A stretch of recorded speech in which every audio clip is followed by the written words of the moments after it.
দুভাগৰ জনি পলালে কখিটো জন পাছত দেখিয়া তাৰ গৈল সুৰগণ হৰাম কোনো ভিতি গৈল নপায় লেকো দৰিখন ৰাজায়ে দণ্ডিবে বুলি মনত বিকলে বিচাৰ কৰিয়া ফুৰে ৰখিয়া সকলে মহাসন্তোষে দুখ কৰিয়া মনত ভৰতক লাগ পাইলা সেই সময়ত ধানক বৰাহে খাই ৰখিবাক ভুলে টংগে ওপৰে কোনো জনে আছে তুলি হেন দেখি সোমবাৰ আনন্দ মিলিলা আবেগে জানিলো কাৰ্য সকলে সিজিলা সৰ্বগুণান্বিত বুলি তুলন্ত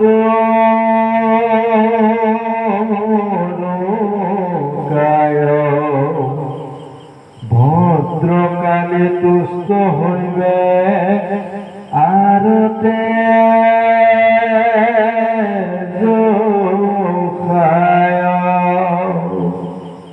স্বামী জীবে কার্য এবে অবিকলে এই বুলি জপায়া পা ভিয়া হাতে গলে জয় কৃষ্ণ। সুন্দৰ বিৱৰণ দৈৱ পক্ষে যিমানবোৰ ঘটনা ঘটে পৃথিৱীত সকলোবোৰ ভগৱন্তৰ ইচ্ছাতে ঘটে, দৈৱপক্ষ বুলি কোৱা হৈছে। আচলতে গোটেই পৃথিৱীখন গোটেই ব্ৰহ্মাণ্ড ভগৱানৰ লীলাভূমি। এইটো যিজন ব্যক্তিয়ে বুজিবলৈ সমৰ্থ হৈছে তেওঁৰ বাবে মৃত্যু বোলা ভয়টো একেবাৰে শূন্য হৈ যায়। আত্মাৰ কেতিয়াও মৃত্যু নহয়। আমি ভগৱানৰ অংশ, আমি তেওঁৰ অংশৰ পৰা কৈছে যে তোমালোকক লীলা কৰিবৰ কাৰণে মই পৃথিৱীলৈ পঠাই দিছোঁ, তোমালোকে যোৱা, তোমালোকে বিভিন্ন ধৰণৰ মই জীৱ জন্তু বনাইছোঁ, সকলোবোৰ তোমালোকে এবাৰ এবাৰ হোৱা, হৈ উঠি এবাৰ কিন্তু 84 লক্ষ যোনিৰ পিছত মানুহ হ'বা। যদি মোৰ তালৈ আহিবলৈ ইচ্ছা কৰা ভকতৰ সংগ কৰি আহিব পাৰিবা, কিন্তু যদিহে বিষয় বাসনাই ভাল লাগি যায় আকৌ 84 লাখ ভূমি তুমি ঘূৰিব লাগিব। সত্য যুগৰ পৰা এতিয়া বৰ্তমান কলি পালেহি, আমি 84 লক্ষ যোনি কিমানবাৰ ভ্ৰমিছোঁ হিচাপ নাই। ভয় লাগে, ভাবিলে ভয় লাগে। 4,32,000 দুগুণ দাপৰ যুগ আছে, তাৰ দুগুণ আছিল ত্ৰেতা যুগ। ইমানবোৰ দীঘল দীঘল যুগত আমি এবাৰেই গছ গছনি হোৱা নাই, সেইকাৰণে মানুহৰ শৰীৰত সমস্তবোৰ তেজৰ ধাৰাবোৰ আছে। সেইকাৰণে কিছুমান মানুহ খুব খঙাল, কাৰণ খঙাল জীৱ জন্তুৰ তেজটো তেওঁৰ গাত প্ৰবাহিত হৈ আছে। বুজিব পাৰিছে যে কোনোবা এজন মানুহে খুব আমিষ খাই ভাল পায়, কাৰণ আমিতো বাঘসিংহ হৈ আহিছোঁ, সেই তেজৰ ধাৰাটো তেওঁৰ গাত বেছি ফুটি আছে। তেওঁ সেইবোৰ খাদ্য নহ'লে খাব নোৱাৰে। বুজিব পাৰিছে? মানুহৰ গুণবোৰ বুজিব পাৰিছে? যে কিছুমান মানুহ খুব ঠাণ্ডা, তাৰ কাৰণ তেওঁ কেইবাবাৰো মনুষ্য জন্ম লৈ লৈ বাকীবোৰ ইতিমধ্যে তেওঁ সামৰি আহিছে। আৰু যিসকল ব্যক্তিয়ে কলিযুগত সাধু সংগ আৰু ভক্তি লাইন দেখা পায়, তেওঁলোকৰ বাকী গোটেইবোৰ শূন্য শূন্য হৈ গৈছে। এটা নতুন যাত্ৰা আৰম্ভ। এইটো দৈৱগ বুলি কোৱা হৈছে। দৈৱৰ যদি শক্তি নাথাকে, ভগৱানৰ যদি কৃপা নাথাকে, মানুহে কেতিয়াও সাধু সংগত একত্ৰিত হ'ব নোৱাৰে। আনৰ কথা মই বাদেই দিছোঁ, মই নিজৰ জীৱনৰ অভিজ্ঞতাই অনুভৱ কৰিছোঁ। যেতিয়ালৈকে ভক্তিৰ পথ, সাধুৰ সংগ, ভাগৱতৰ সোৱাদ পোৱা নাছিলোঁ, সেইটো জীৱন বিষয়ী জীৱন আছিল। তাত কেতিয়াবা সুখ পাইছিলোঁ, কিন্তু শান্তি পোৱা নাছিলোঁ। সুখ আৰু শান্তিৰ মাজত পাৰ্থক্য আছে। তাত এটাই দেখিছিলোঁ, হাৰে ইমান ধুনীয়া এটা জীৱন, সুন্দৰভাৱে পৰিয়ালটোত জীয়াই আছোঁ, পত্নী আছে, পুত্ৰ আছে, নিজৰ দুহিতা আছে, মাহঁত আছে, কিন্তু তাত মই মৃত্যু হ'ব মোৰ। সেইটো অশান্তিয়ে মোক সুখৰ মাজত থাকিলেও দুখেৰে ভৰাই তুলিছিল। ওচৰ চুবুৰীয়া কাৰোবাৰ মৃত্যু হ'লে ভাবো, ইছৰাম এনে কিন্তু চোতালত বগা কাপোৰে মোকো ঢাকিব এদিন। শ্মশানত চিতা দেখি ভাবিছিলোঁ এদিনটো মোকো জ্বলাব। চিতাত মানুহটো তুলি দিলে মই নিজৰ গাটোলৈ চাইছিলোঁ, সৰ্বনাশ ইয়াকো জ্বলাই দিয়া হ'ব দেখোন। ভয় খাইছিলোঁ, মানে সুখতে আছিলোঁ। টকা পইচাৰ কষ্ট নাছিল, বিষয় বাকনৰ কষ্ট নাছিল, সুখ আছিল, কিন্তু মোক কি নাছিল? শান্তি নাছিল। কিয় নাছিল? তেতিয়া মোৰ এটা জ্ঞান কম আছিল যে মৃত্যুৰ পিছত কি হ'ব পাৰি, কলৈ যাব পাৰি, সেইটো জ্ঞান নাছিল। দৈৱৰ বশত, ভগৱানৰ কৃপাত যেতিয়া ভক্তিৰ ৰাস্তালৈ গুচি অহা গ'ল, এতিয়া গম পাইছোঁ এই পঞ্চভৌতিক দেহটোত ইমান দিন থাকিও একো কাম নাই। যিকেইদিন কৈছে, শাস্ত্ৰই কৈছে কম দিনে পৃথিৱীত থাকক, যদি আপুনি কৃষ্ণ ভক্তি পাই গ'ল, সেইটোৱে আপোনাৰ ধন্য জীৱন। আপুনি দীঘল জীৱন এটা পাইছে, কৃষ্ণ ভক্তি পোৱাই নাই, আপোনাৰ কিন্তু জীৱনটো নিৰৰ্থক। আৰু এতিয়া আমি যিখিনি মানুহে প্ৰকৃত অৰ্থত ধৰ্মৰ দোহাই দি ভগৱানক পাবলৈ খোজ আগবঢ়াইছোঁ, আধ্যাত্মিক যাত্ৰাত একত্ৰিত হৈছোঁ, আপোনালোকে যদি ভালদৰে বুজি উঠিব পাৰিছে, মৃত্যুলৈ তিল মানুহ ভয় নকৰিব। সেইটো শান্তি। মৃত্যু নহয় এজন ব্যক্তি, কেৱল দেহটোৰ সলনি।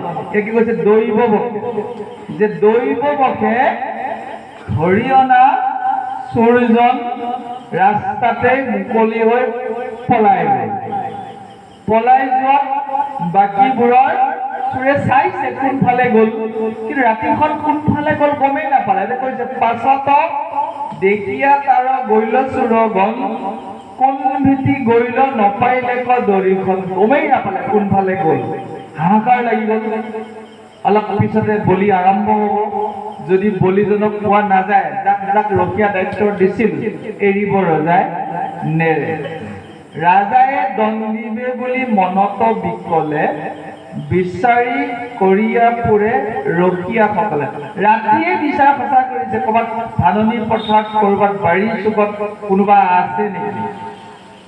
মহা অসন্তোষে এইদৰে বিচাৰি ফুৰোতেই ভৰতক লাগ পাইলা সেই সময়ত। দেখিছেনে? এইটো দৈৱ সংযোগ নহয় জানো? সিদিনাখন ভৰতক এজন খেতিয়কে ক'লে যে মোৰ খেতি অলপ সৰহকৈ কৰিছোঁ, ধান এতিয়া পকিবৰ হৈছে, কিন্তু সমস্যা হৈছে গাহৰি সোপাই আহি ইয়াত খুচৰি থাকে। ধানো খাব, গাহৰিয়ে খুচৰি দিলে খেতি পথাৰ নষ্ট হয়। টঙি ঘৰ এটা, মানে জানে মাটিৰ পৰা ওখত টঙি ঘৰ, ৰখীয়া ধান ৰখীয়া ঘৰ। এতিয়াও টঙি ঘৰ আছে, যিবিলাকে হাতী উপদ্ৰৱৰ পৰা ৰক্ষা কৰিব লগা হয়।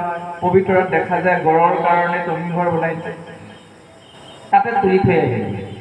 তাক কোৱা হৈছে গাহৰি চাহৰি আহিলে এডাল টং টংকে বজাই দিবা, গাহৰি ভাগি যাব।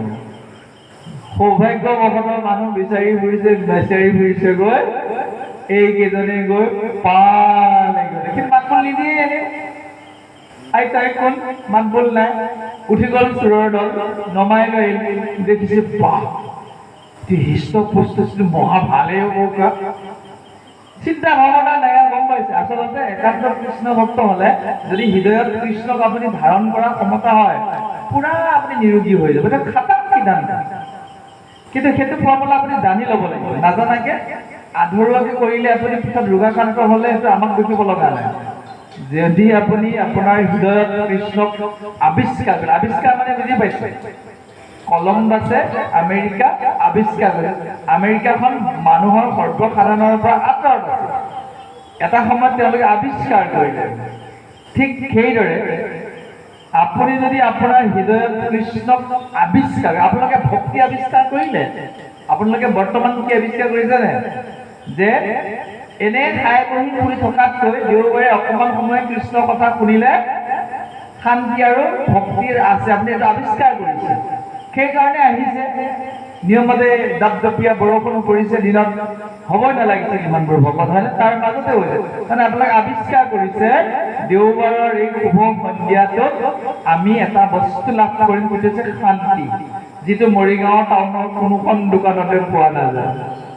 পালেতো আৰু আমাৰ যিমানবোৰ ধনী ধনী মানুহ আছে বস্তাই বস্তাই নি একদম ঘৰত ৰেডি কৰি আমি ভাগতে নাপালো হয়, দুখীয়া মুখীয়াখিনি হয়। কিন্তু এনেকুৱা এটা নিয়ম প্ৰভু ভগৱন্তৰ, দুখীয়া বুলি কথা নাই, ধনী বুলি কথা নাই, একেলগে সমানভাৱে বহি কৃষ্ণ কথা হৃদয়েৰে শুনিলে শান্তিটো লাভ কৰিব পাৰি। এটা লিখিছে, বৰা ধানক বৰাহে খাই ৰখিবাক বুলি টঙিৰ ওপৰে কোনোজনে ভৰতক আছে তুলি, হেন দেখি চোৰৰ দলৰ আনন্দ মিলিল, জানিলে আৱেশে কাৰ্য সকলো সিজিলাই পাই গলো। আৰু সেইটো হেৰালে যদিও ভয় খোৱা নাই। সৰ্বগুণান্বিত বলি, বলিবোৰ আচলতে নুৰুকা হ'ব, নুডুকা, বুজিব পাৰিছেনে? যিসকলে বলি বিধান দিয়ে সেইবিলাকে আপোনালোকে নুডুকা নুডুকা ছাগলী বিচাৰি নুফুৰিব আকৌ বলি দিবলৈ। জয় নুডুকা, স্বাস্থ্যৱান, নিৰোগী, চকুত লগা। সেইটো কেনেকুৱা বস্তু জানেনে? আগতে আমাৰ গাঁওবোৰত এটা নিয়ম আছিল, গাঁৱলীয়া মানুহে কেইবাজোপাৰো কল পুলি গাঁৱত লগাই ঘৰত, তাৰে যিজোপাৰ দেখিবলৈ মানে ফলবোৰ ডাঙৰ ডাঙৰ ডাঙৰ কল, সেইটোক নামঘৰলৈ আগবঢ়ায়। গম পাইছে? এতিয়া যে কঁঠাল লাগিছে, প্ৰথম কঁঠালটো বা ডাঙৰ কঁঠালটো নামঘৰতে দিব। কাৰোবাৰ ঘৰত অমিতা লাগিছে, ডাঙৰ অমিতাটো ভকতৰ বাবে আগবঢ়ায়। সেইটো আমাৰ অসমৰ জনজীৱনত এটা পৰম্পৰা। কল পাঁচটো হৈছে ডাঙৰটো পকিলে নামঘৰতে দিয়া যায়, এইটো নিয়ম, সেইটো তাক নুৰুকা কথা কৈছে। বলিৰ ক্ষেত্ৰতো সৰ্বগুণান্বিত বলি স্থূলন্তৰকাৰ, একদম শকত হ'ব, ভদ্ৰকালী তুষ্ট হৈবে আৰু তেজ খায়। ভাবিছে একদম সন্তুষ্ট হ'ব, আমাৰ ৰজাৰ সন্তান হ'বই গৈ। স্বামীৰ সিজিবে কাৰ্য এবে অভিকলে, এহি বুলি জপাই ভৰতক বান্ধিলা হাতে গলে। ডিঙিটো বান্ধি লৈছে, হাততো বান্ধিছে, কাৰণ এবাৰ ভয় আছে, আগতে এটা পলাইছে যে, এইবাৰ মানে অলপ সাৱধান হৈ গৈছে। এতিয়া ভদ্ৰকালীৰ ওচৰত বলি দিবৰ বাবে এইজন কৃষ্ণ ভক্তক লৈ গৈছে। ডাঙৰ ঘটনা ঘটিব। যিসকলে আগতে জানিছে এইটো কথা সুকীয়া, যিসকলে জনা নাই বা প্ৰথম শুনিছে, এতিয়া ইমান সুন্দৰ কাহিনী ভাবিব নোৱাৰি যে কৃষ্ণ ভক্ত এজনক বলি দিয়াৰ কথা আহিয়েই নপৰে। কিন্তু অৰ্থাৎ চোৰৰ দলটোৱে তাকেই কৰিছে। আহকচোন পদবন্ধে কিদৰে এই ভদ্ৰকালীৰ ওচৰলৈ নি কি পৰিস্থিতিত পৰিছিল আমি শ্ৰৱণ কৰোঁ। জয়